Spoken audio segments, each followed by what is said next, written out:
Hi, my name is Kevin Poe and I'm a project manager here at Bryce Canyon National Park.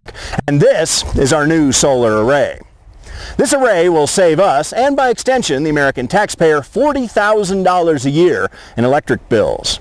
And unlike regular solar panels, which have to be completely replaced after just 20 or 25 years, this array will last 50 years and then only require some minor upgrades.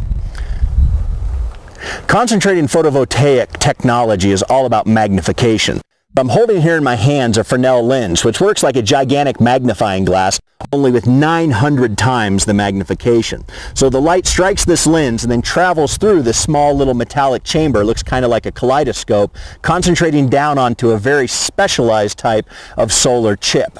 These are triple junction chips. This little thing about half the size of a dime has 3 layers so that it can gather a broad section of the light spectrum. So you have this kind of a system here, and then you multiply it so you have 5,040 of these, and all of that solar collection power is what constitutes one of these gigantic trackers you see behind me. On a sunny day like today, we're generating more than twice the electricity our visitor center building really needs. So our power meter right here, right now, is spinning backwards. Because this is a grid tie system, all the electricity that comes from sunny days will make up for our nighttime usage and also that of cloudy days. And the extra electricity will come in handy too, because our next big project is to install electric charging stations for electric vehicles in our visitor parking lot just over here.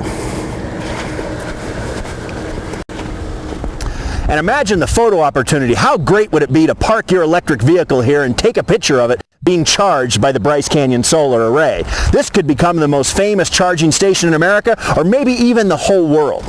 So these big trackers will serve as a mammoth testament to the commitment of the National Park Service in fighting global climate change, which, as our director, John Jarvis, likes to remind us, is the single greatest threat to the integrity of the national parks that we have ever faced. Ever faced. And this is coming from a guy who knows more about the history of the national parks than even Ken Burns. Another key justification in this project is that the array itself will become an interpretive exhibit. And to that end, we've already had a little bit of time to field test some temporary signage that we can now replace as permanent wayside exhibits, and this will include an interactive electronic kiosk in the Bryce Canyon Visitor Center. And just in time for a centennial event, a ribbon cutting ceremony for the array, we'll build a concrete amphitheater here so that going forward, park rangers can stand right here underneath the south tracker, giving presentations to school groups and park visitors about the dangers of global climate change and how if we embrace green energy, we can fight the worst of it. Of course, this is just one of many solar arrays being installed in national parks, but none of them offers the same carbon footprint reduction that ours does.